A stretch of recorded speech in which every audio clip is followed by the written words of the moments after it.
سلام، امیدوارم که عالی باشین. امروز میخوام 2 تا حرکت خوشگل دست توی رقص ایرانی که با کشش دست که تو پستای قبلی بهتون کامل آموزشش دادم انجام میشه رو یادتون بدم.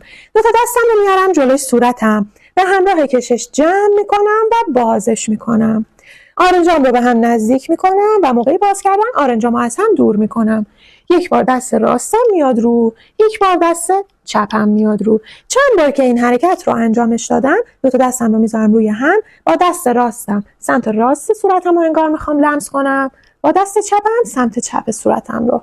پس یک بار با دست راست سمت راست صورت و با دست چپ سمت چپ صورتم رو لمس میکنم.